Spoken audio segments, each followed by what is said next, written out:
Hello everyone, we're back for video number 2. In this one we're going to go over the guidelines for paper number 3. So as I said in the first video, this is going to be a little bit more of a personal essay where you're going to hopefully bring in a lot more about your own experiences with dealing with food, your food choices, where you get your food, things like that. So, in this essay, you're going to argue about how America, including yourself, values food. And this is the good, the bad, the ugly. All right. This isn't the fact that everybody chooses the right things to eat all the time. A lot of things go into deciding what we eat. That includes finances, how much money we have, what grocery trips are like for each of us.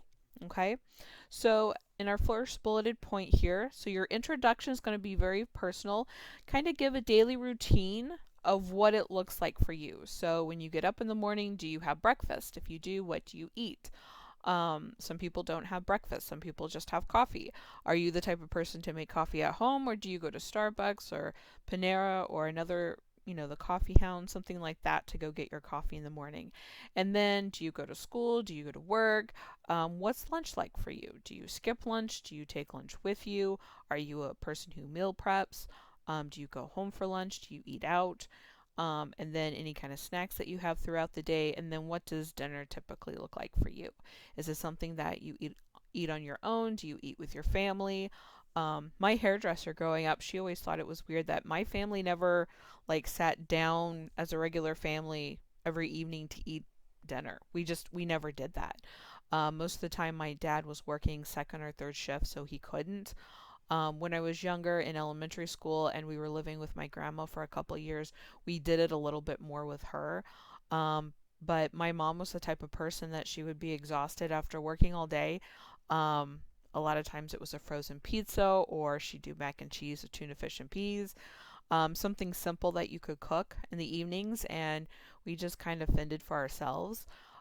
She would occasionally, Sundays, if she wanted to do a big meal like shake and bake chicken and things like that, she would do on a Sundays, and we would eat leftovers during the week. So that kind of thing. How is it that you make the decisions that you do on food? And so that'll be part of your introduction. And then your thesis statement will be how you believe Americans value food. So you might say they value food by the time that it takes to cook it. They value food by who ends up cooking it. They value food by the culture that they live in. They value food by what's available at the grocery store. Finances. Um, College students specifically value food. Um, and so any of those are going to be okay. So that's how you will list your different ways in your thesis statement of how Americans and yourself value food. And then each of your body paragraphs is going to be a different way of how they value food. And so you're going to include, make sure, points from Jim Gaffigan, from his book. But if you want to do anything from his stand up comedy, the 2 videos I had there for you, go ahead. You're more than welcome to do that. Specifically address how the food we take in each day, it affects students, college students, their ability to provide for themselves while they've got busy schedule with classes and work and other obligations. So remember, you had the article about hunger and with college students, and then there was a video. So you don't have to do both. The minimum you're required is just one of those. You pick which one.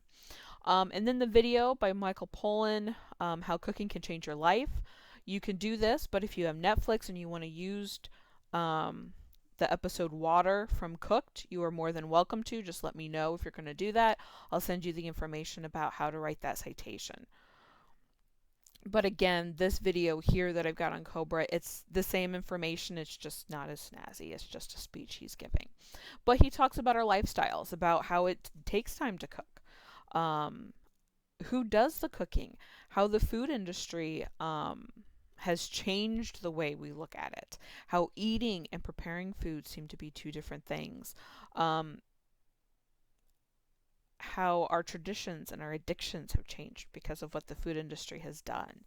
And what happens when we make home cooked meals. So he has a lot of different things there.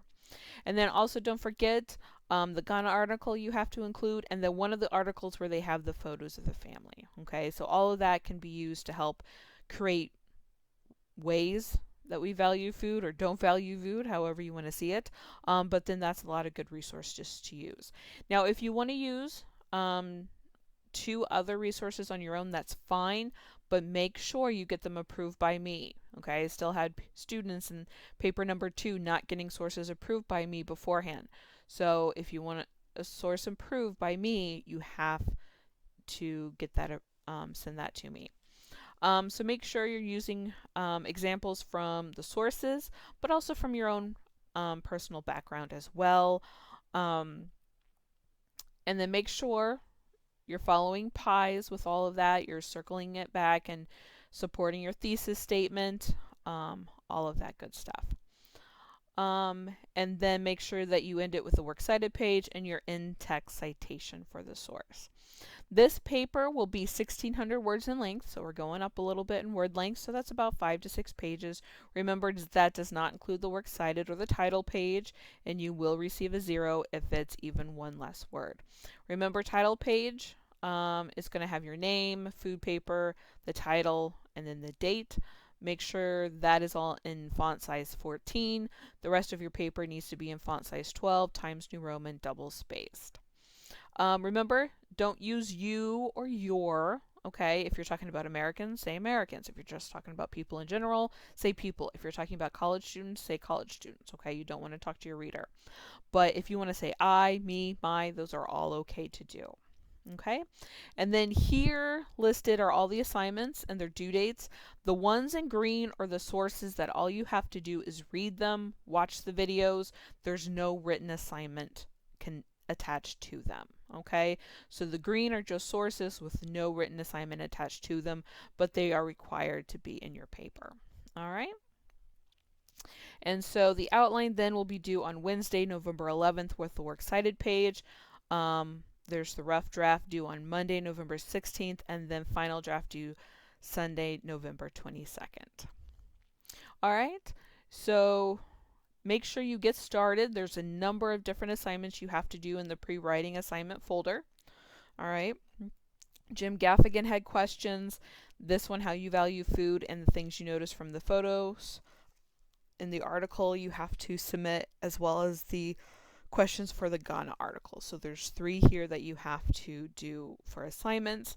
And then get started on writing the paper. I'll have a short video on the outline as well as creating the works cited page. I have noticed that some people who don't do well in the works cited aren't even looking at the video where I help create the works cited page for you. So I'm not sure why. The information that I have up here is good information that you need to look at. So if you're not looking at all of it, and if you're not getting good grades on things, maybe that's one of the reasons why. Maybe you need to slow down a little bit and take a look at all the information I have on here. And then if you still have further questions, definitely contact me and I'll help answer those for you. All right, so I look forward to seeing what you guys think about this paper. I've had some really interesting responses from students on this paper. I've had students who said, I hate this paper, and I think it's just because it's a little longer, in word count, and so they're trying to figure out what they can say. But I've had others who love this paper. I had one woman who she lost 20 pounds because of this paper. She really took a lot of this to heart, and she really changed the way she ate and she looked at food.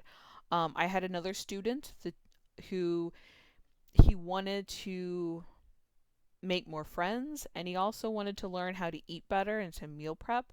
And so the 2 semesters right before we sheltered in place this year, he actually created a meal prep group at Parkland. And so they would meet in one of the industrial kitchens at Parkland, and people would bring the ingredients and their meal prep containers, and they would learn a recipe and they'd make it, and it turned out to be kind of fun for them.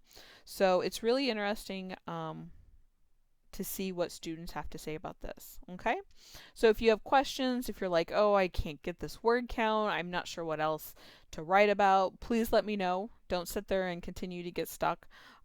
stop and say, hey, I'm going to email my teacher and see what she has to say, and let me know where you've gotten so far, and I can help you along the way. All right, so we are halfway through the semester. We've got paper number 3 and then paper number 4 to do, and then it will be December and we will be done. I hope you guys are taking care, staying safe, and I'll talk to you later.